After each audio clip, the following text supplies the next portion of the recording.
নমস্কার দর্শক বন্ধুরা, সবাইকে আন্তরিকভাবে স্বাগত জানিয়ে শুরু করছি আজকের রেসিপি।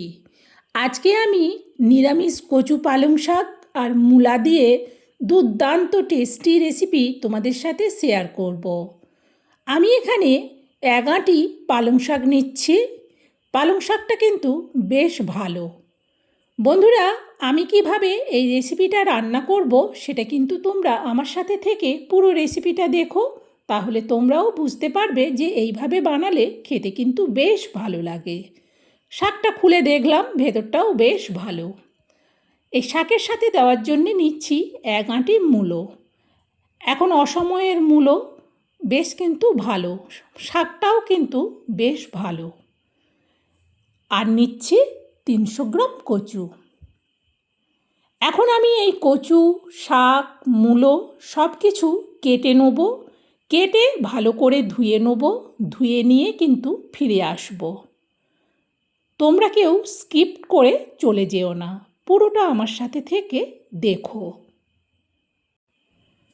দেখো, সব কিছু কেটে ধুয়ে নিয়েছি, আলাদা আলাদা ঝুড়ির মধ্যে রেখেছি। মূলোটাকেও আলাদা রেখেছি, আর কচুটাকেও কেটে ধোয়ার পর আলাদা রেখেছি। আর পালং শাকটা তো নিয়েছি, পালং শাকের সাথে দেখলাম মূলো শাকটাও বেশ ভালো ছিল, সেই জন্যে মূলো শাকটাও নিয়ে নিয়েছি। শাকটাকেও কেটে ভালো করে ধুয়ে তারপর একটা আলাদা ঝুড়ির মধ্যে রেখেছি। কচু পালং শাক খেতে কম বেশি সবাই খুব পছন্দ করে, আর রান্নাটা যদি এইভাবে হয়, শুধু এই কচুর ঘন্ট দিয়েই কিন্তু সব ভাত খাওয়া হয়ে যাবে। সত্যিই বলছি, দুর্দান্ত টেস্টি হয় এইভাবে রান্নাটা করলে। চলো তাহলে যাই রান্নাঘরে, রান্নাটা শুরু করি। গ্যাস জেলে কড়া বসিয়ে দিয়ে কড়াতে দিয়ে দিচ্ছি তেল। এবার খুন্তি দিয়ে তেলটাকে কড়ার উপর পর্যন্ত চাড়িয়ে নিচ্ছি। ততক্ষণে তেলও গরম হয়ে যাবে, কড়াও গরম হয়ে যাবে। দিয়ে দিচ্ছি এবার কচুগুলো। কচুগুলো সব একেবারেই দিলাম। এবার খুন্তি দিয়ে উল্টে পাল্টে কচুগুলোকে নাড়াতে থাকবো। কচুটা কেটে ধোয়ার পর একটু হড়হড়ে ভাব হয়, তাই যতক্ষণ না সেই হড়হড়ে ভাবটা যাচ্ছে ততক্ষণ কিন্তু এইভাবে খুন্তি দিয়ে উল্টে পাল্টে কচুগুলোকে নাড়াতে থাকবো। গ্যাসটাকে এখন মিডিয়ামে রেখেছি, কারণ তেলটা খুব ভালোভাবে গরম হয়ে গিয়েছিল। কচুগুলো ভাজার পর দিয়ে দিচ্ছি এবার মূলোগুলো। মূলোগুলোকেও এবার কচুর সাথে মিশিয়ে উল্টে পাল্টে নাড়াতে থাকবো। এতে করে কচুটাও ভাজা হবে আর মূলোটাও ভালোভাবে ভাজা হবে। শুধু কচু পালং শাক মূলোর এই ঘন্টটা দিয়ে ভাত খেতে চাইলে রান্নাটা কিন্তু এইভাবে করতে হবে। সত্যিই বলছি, ভীষণ ভালো লাগে। মাঝখানটাতে একটু জায়গা করে নিলাম।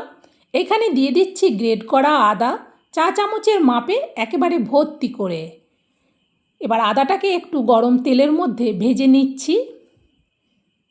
তারপর সব সবজির মধ্যে মিশিয়ে উল্টে পাল্টে নাড়াতে থাকবো। দিয়ে দিচ্ছি এবার পরিমাণ মতো হলুদ, আর দেব পরিমাণ মতো লঙ্কার গুঁড়ো। তবে ঝালটা যে যেমন পছন্দ করো সে সেই অনুযায়ী লঙ্কা দিও। হলুদ লঙ্কার গুঁড়োটাকে আবার ভালো করে কচু আর মূলোর মধ্যে মিশিয়ে উল্টে পাল্টে নাড়াতে থাকবো। এখন আমি এতে দিয়ে দেবো টমেটো পেস্ট। একটা বড় সাইজের গোটা টমেটোর পুরো পেস্টটাই দিলাম। এবার ভালো করে টমেটো পেস্টটাকেও কচু আর মূলোর মধ্যে মিশিয়ে প্রায় 1 মিনিটের মতো উল্টে পাল্টে নাড়ালাম। এখন আমি এতে দিয়ে দেবো শাক। শাকটা একেবারেই সবটা দেওয়া যাবে না, প্রথমে অনেকটাই দিলাম। দেওয়ার পর আগে খুন্তি দিয়ে উল্টে পাল্টে নাড়াচাড়া করে কচু আর মূলোর মধ্যে শাকটাকে আগে মিশাই। শাকটা তখন অনেকটা কমে যাবে, তারপর বাকি শাকটাও দিয়ে দেবো। দেখো শাকটা কতটা কমে গেছে। এখন ঝুড়ির মধ্যে যে শাকটা ছিল পুরোটাই দিয়ে দিলাম। সব শাকটা দেওয়ার পর আবারও ভালো করে কচু আর মূলোর মধ্যে শাকটাকে মিশিয়ে নেব। পালং শাকটাও খুব ভালো ছিল, আর মূলো শাকটাও কিন্তু বেশ ভালো ছিল। খুবই নরম দুটো শাকই। এখন দিয়ে দেবো পরিমাণ মতো লবণ। আর দেব লবণের পরিমাণে অল্প চিনি। লবণ চিনি দেওয়ার পর আবারও ভালো করে সব কিছুর মধ্যে লবণ চিনিটাকে মেশাবো আর উল্টে পাল্টে নাড়াতে থাকবো। লবণ দেওয়ার ফলে শাকটা কিন্তু আরও কমে গেছে। দেখো কতটা হয়ে গেছে। এখন এতে দিয়ে দেবো বাকি জল। যেহেতু কচুটা সেদ্ধ হবে সেই মতো জল দিলাম। জল দিয়ে এবার এটা ঢেকে দেবো।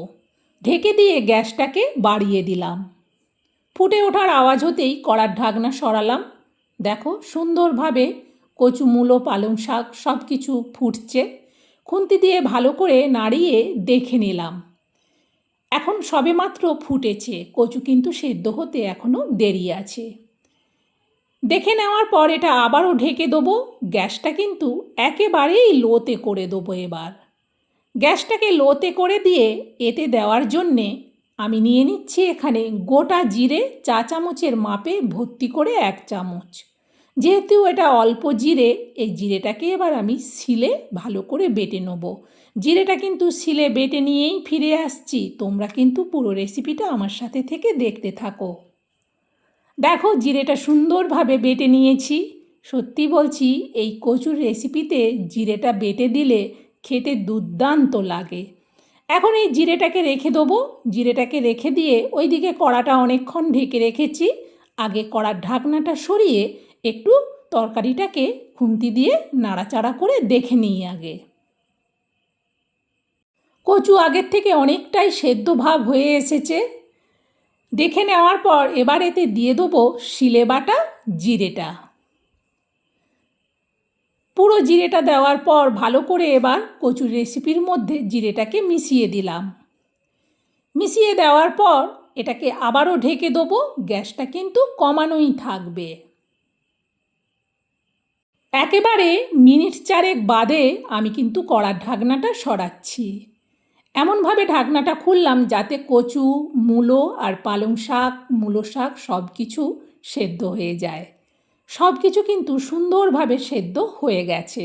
এখন খুন্তি দিয়ে পুরো তরকারিটাকে একটু মাখো মাখো করে নেব।